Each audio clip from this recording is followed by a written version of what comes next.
So you are 61 years old. You've been a good saver all of your life. You have what should be enough money to retire, and it's coming up soon. Maybe it's in a couple months, maybe it's in a few years, but it's coming. And all of a sudden, the decisions that you have to make are weightier. They feel like you can't get them wrong, because if you get them wrong, you're not going to have income anymore. And that's a real problem, because you've always had an income since you were young. It's like 40 years now. You've been working, paycheck's been coming in, and that's about to stop. And you have this money saved, but how does it actually turn into income? How do you create a paycheck on your own? How do all the pieces fit together? That's what we're going to cover during the conversation that we have today. The concept is to give you the right type of language to use if you're working with an advisor, meeting with us, or whoever it is, to talk about creating income in retirement, the tax stuff, some of the investment stuff. And the right word is a framework to wrap your mind around how this income creation thing even works. So 10, 15 minutes, you'll be able to accomplish both of those things. More importantly, though, you'll be able to pursue getting to a precise number. That's actually more helpful than having the number in 10 minutes, understanding why that number is what it is, because without that, you're taking a prescription that you don't even know what the medicine is that you're taking. You need to understand some basic stuff about it, and so that's what we're going to cover in today's video. So when you get to retirement, or you're about to retire, you have these dollars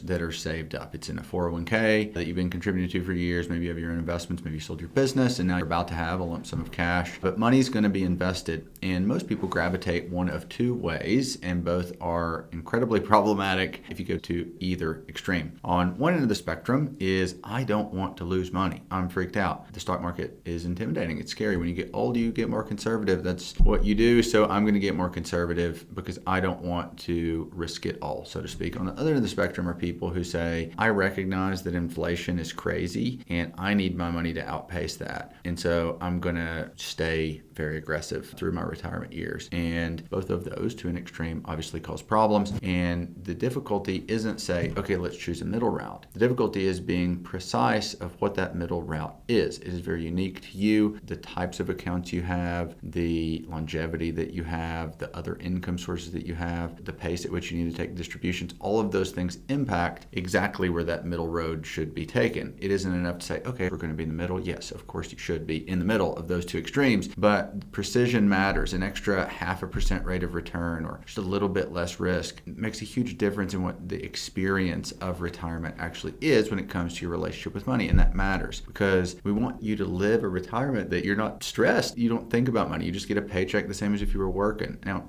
yes, you might be more interested in how things work. Hopefully you are. Curiosity leads to good questions, and good questions leads to understanding, and that gives you peace of mind and comfort. But you shouldn't be stressed. And finding the exact right path for you as an individual is the real key there. I'll use the example when people who get too safe. My grandfather retired in, I think it was early to mid 90s. He had like $1 million saved. We'll call it $1 million. He was a coal miner, literally holes in his shoes, just saved money. And he kept all his money in cash alternatives like CDs, things of that nature. And the problem is today he has, let's call it 1.3 million or 1.4 million, because his money has only barely grown over that period of time. And the problem is that 1.3 million today doesn't feel like 1 million felt like in the mid-90s, because money's only worth what it'll buy you. And in an attempt to get out of risk, he introduced a whole new risk, inflation. On the opposite end of the spectrum, you have people who in 2008, they retired then, they lost all their money, and now retirement looks completely different because they had too much risk and the market crashed. Bad timing, bad luck, you could call it that. Really, it's bad planning, bad plan design, that either one of those things is even possible. So the sequence of return risk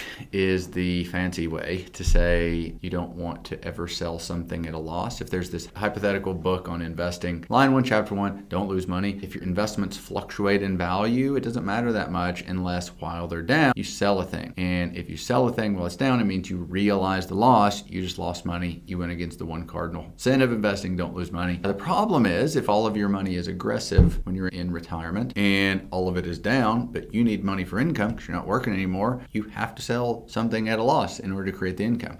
And so the difference in a sequence of return. The concept there is that, let's say you live through retirement, you own S&P 500, 10% rate of return on average, but you never earn 10% every year. In fact, you almost never earn actually 10%. You'll earn 22, and then negative 14, and then 3, and then negative 30, and then positive 17, and then positive 22. Like, it's all over the place. Now, the order in which those returns happen is dramatic, and it's more dramatic than what most people realize. In this example, the average rate of return over the period of years is the same, but the order in which those returns happen or not, and if you just invest all your money, live off the interest, take distributions, you don't have any framework or guardrails, then person A ran out of money in year 14. Person B lasted more than 30 years. Their rate of return on average was the same. They just didn't set up a framework in order to manage that. Now, it would also be bad to say, let's put all my money somewhere safe, because if all of your money is somewhere safe, then you're going to run out of money anyway, because inflation eats it all up. So next, 4 sources of your retirement paycheck. This is one of those frameworks that it's important to keep your mind around. Social Security, people get freaked out about Social Security. It's almost certainly not going anywhere. Yes, it might change a little bit, but roughly 50% of retirees in America only have Social Security. So Social Security is a component, and it's a decent component for anyone. Even if you got $10 million, receiving $3,000 a month for the rest of your life, that's a significant amount of money, or whatever the math is for you. Social Security. Pensions, some people have those. That's great. Or part-time work. A lot of executives go back and consult, or you sell your business and you start a side hustle of something that you've been passionate about for years. So all those are options. Then you have portfolio withdrawals. Number 2 and number 4 here are essentially the same thing, just tax different, so they're classified that way. But you have this nest egg of investment assets, and we're going to take distributions from it. That component is one that we're going to talk a lot about today. Some people have real estate that they're taking an income stream from as well, of course. A lot of people do. I love that. But for the portfolio component, think 401k, IRAs, brokerage accounts, mutual funds, things like that. For that portion of your money, here are 3 different strategies that people use to create guardrails so that their income doesn't run out. So a lot of people think that the failure in retirement is running out of money. And yes, that's a failure. But it is also a failure to pass away with too much money, if that means you miss out on fun things you could have done when you were younger. So when I say guardrails, that's both sides of the equation. So if the money goes up, that you increase income. If the money goes down, you decrease income. We often focus on that bottom one. The worst case scenario, we want to make sure you don't run out of money, but they're both real and both are potential failures. So the first one, guardrails, the idea here is the sequence of return risk thing. So the guardrails piece, let's say you have $1 million, say the 5% rule, you can withdraw every year throughout your life. So at $1 million, that's $50,000 a year you can distribute and know you're not going to run out of money. What happens is your $1 million, if you're saying, I'm going to take a 5% distribution, the 5% distribution, how often does that get updated? Do we say once a year, once a quarter, once a month, every day? Because 5% changes from time to time when you start living this out. This isn't just an in theory thing. Like, this is what happens if you live this out and you live out the 5% rule. So we say, okay, you're at $1 million and you take 5% out, and it's at $950,000, but that's 0% growth. Your money's invested. It's not going to be at 0% growth. It's going to be something different than that, almost certainly, either more or less. Do we update the amount that you live on every year or every quarter, every month, based on what happens in the markets? If that happens, it's going to force you to pay so close of an attention to what markets are doing that you're going to get freaked out, and you're going to be retreating constantly. Like, I can't afford to spend less money. What about our vacation next summer? So you retreat into being more conservative than you should be. So we set up these guardrails to say, a common one on this 1 million, as long as your balance stays between 800,000 and 1.2 million, then we're not going to change your distribution. So we have space to fluctuate a little bit. If it gets above 1.2 million, then we'll update the distributions that you're taking. If it gets below 800,000, we will either decrease the amount of distributions you're taking or at least have a serious conversation about it. And so essentially those guardrails set up a structure that allow you to not pay as close of attention to volatility, either up or down, as you would if you're updating the 5% rule manually. I love the mentality of that, and it's really important you have someone else actually executing on it, but you can do it yourself to some degree. Income bucketing. This is the primary lens that I see income creation in retirement the majority of the time. The idea here is when we're deciding what assets to own, so you have money set aside in some version of investments and you are going to invest it in some way. The first filter that you always have to go through when you're narrowing down the list of investment options is how long do these dollars have to live until they're used for something? The light bill, your groceries, a vacation, whatever it is, they're going to be used for your benefit at some point or passed on to the next generation. But how long do they have to live until that happens? Now, we're not promised tomorrow. You might live to be 102. We have no idea. But the best guess that we have, and this bucketing approach. I say silos, so we think of like storing up grain in silos. The first one often is like 2 to 5 years worth of distributions that you need to create the lifestyle you want. We'll keep that amount somewhere very safe, virtually guaranteed not to go backwards, like cash equivalents. We'll often use government bond ladder. You can use money market funds or CDs. The idea there is your money's going to like pace with inflation. It's not going to go backwards. And what it allows you to do when market volatility happens, the market goes up and then it goes down, before it goes back up again, it's kind of a bridge across the gap there until markets recover, and allows you to not sell when markets are down. Rough math on this, like 90% of market downturns last less than 3 years. And so if that one thing, that first silo, we just had 3 years worth of cash alternatives, yes, there's an opportunity cost of not having that money be invested, but it takes care of 90+% of that sequence of return risk we were talking about. But we usually have 3, so that's the first one. Silo 2 is think moderate risk, often a traditional 60-40 portfolio, 60% equities, 40% fixed income or bonds, and about 10, 12 years, somewhere in that range of income distributions. Then everything else in Silo 3, you're not going to touch that money for like at least 15 years because we've set up Silo 1 and Silo 2. That third silo, you can invest like a 20-year-old. You can be very aggressive relative to where you're comfortable, but again, set up your environment in a way that makes you likely to succeed. Setting up your environment in this way often gives people mental permission to be more aggressive with some of their assets than they would have otherwise been because their plan is built intentionally. Silo 1, 2-3 years of income. Silo 2, 12-ish years of income. Silo 3, everything beyond that. And what actually happens in real life, a lot of Silo 3 gets passed on to the next generation or charity or wherever. But a lot of people picture retirement as, I've got my money, I'm going to invest it, and I'm going to live off of the interest. And although that feels like what's happening, it's not really what happens if you structure the right way. You're selling this Silo 1 money and distributing it, and it's being backfilled from the gains of the other silo. So it's kind of like a waterfall effect to get back to that first silo. So that framework is the primary one that we often use in our practice. The third framework, income floor. We don't do these that often, but we do sometimes. You think fixed income needs with fixed income source, and then variable wants with variable sources. So the idea here would be layer Social Security, pension income. Annuities are self-created pensions. In some languages, they're the same word, but fix those amounts of monthly income. Say you have $6,000 a month of fixed expenses that you cannot ever have less than that. And so we will guarantee those amounts. And then there's another $3,000 a month of want to type stuff like gifting or travel or whatever. And we will invest those dollars aggressively and not do the siloing effect or anything like that. We'll just invest them aggressively because if some years the market's down, you're just not going to give as much that year. Or if the market's up, you want to give more, and so you kind of want it tied to that. Sometimes we will do that floor type thing with like pension, Social Security, annuities, but a combination of the 3 of these or others. There are others. These are just 3 of the more common that we use or that I've seen used in practice. Are frameworks to think about how do you set up your environment that helps you succeed, helps you do the things you already know you should probably do and actually do it. Okay, next, let's talk about types of dollars. They're going to kind of transition into tax planning a little bit. The idea here, ideally, you have some money that is whether traditional IRA, traditional 401k, it's tax deferred. Uncle Sam hasn't gotten his cut of those dollars yet. When you have $1 million 401k balance, if it's traditional, you don't really have $1 million.